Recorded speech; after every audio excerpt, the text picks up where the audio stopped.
10 years ago, a great innovator named Steve Jobs gave one of the most inspiring speeches ever at a college commencement. At the end, Steve Jobs quoted some powerful words he'd seen as a young man that he wanted to pass on. Those words were, "Stay hungry, stay foolish." I read some words that I found extremely powerful that I've been carrying with me ever since. And those words were from our 26th President of the United States, Theodore Roosevelt. So just indulge me for a second. It is not the critic who counts, not the man who points out how the strong man stumbles, or where the doer of deeds could have done them better.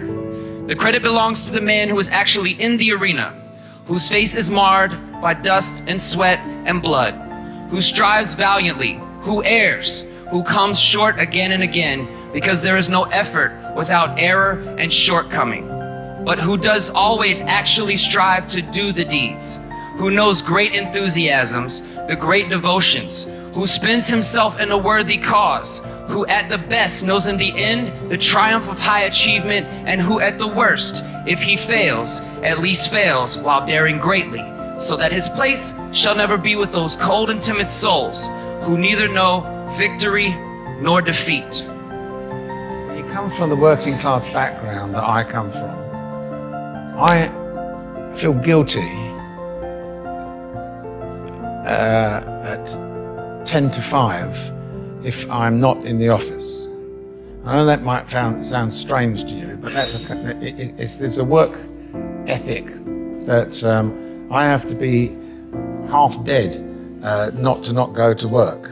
It's kind of a work ethic that's built into me. I really wanted to show people how much hard work it takes, the ins and outs, and how really you don't have to be born into a situation, you don't have to come from something or possess something or look flawless, even though I like looking like this sometimes. Yeah. You can just be you and have a dream and plant the seed and water the root. It just shows you again so much for it can't be done. This is why I try to tell you, anything and everything can be done if you can visualize it, if you believe in yourself. It was the same thing again when I ran for governor. You can imagine when I went on the Tonight Show and I announced that I'm going to run for governor of the great state of California. People came to me afterwards and said, "You're crazy. You don't announce something like this on the Tonight Show. You have an official press conference at the state capitol. Plus, you don't start with governorship, you start first with mayor or with state senator." And I said, "I don't want to be senator, I don't want to be mayor, I want to be governor. Don't you understand that?" Well, the rest is history. I won in 2003 and I won also in 2006. Let me tell you, you're going to find the naysayers in every turn that you make. Don't listen. Just visualize your goal, know exactly where you want to go. Trust yourself. Get out there and work like hell and break some of the rules and never ever be afraid of failure. We have had failures. Those have ultimately resulted in some of the greatest successes we've ever had. You talk about those, particularly when someone comes to see you and they say, "Yeah, I'm feeling really bad because this didn't work out." Okay, well, let me tell you about some other things that didn't work out that we learned a lot from, and let's pick ourselves back up and let's figure out what we learn from this and how we go apply that next time. When you're in the zone of doing things that no one's ever done before, if you're only succeeding, you're not taking enough risk. I was reserved and I was shy. I had it in me, but wasn't quite sure how to bring it out yet.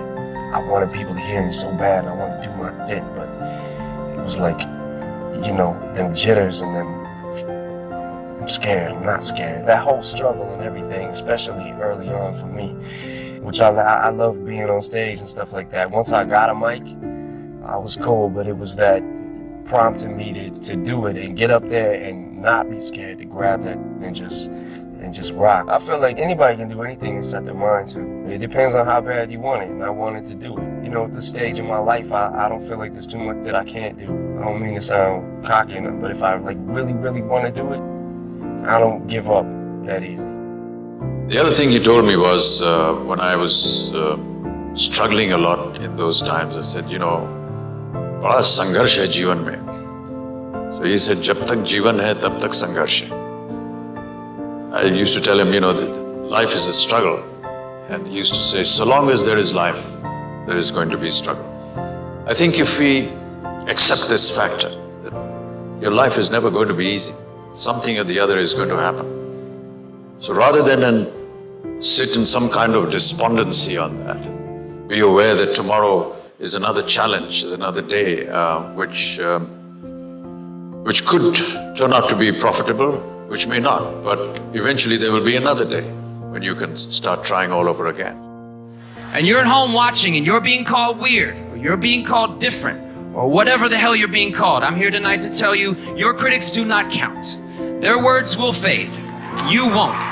Stay foolish, stay hungry, dream, work hard, and who knows, maybe someday you'll find yourself standing on a stage, and maybe someday somebody will be giving you an award, calling you an innovator.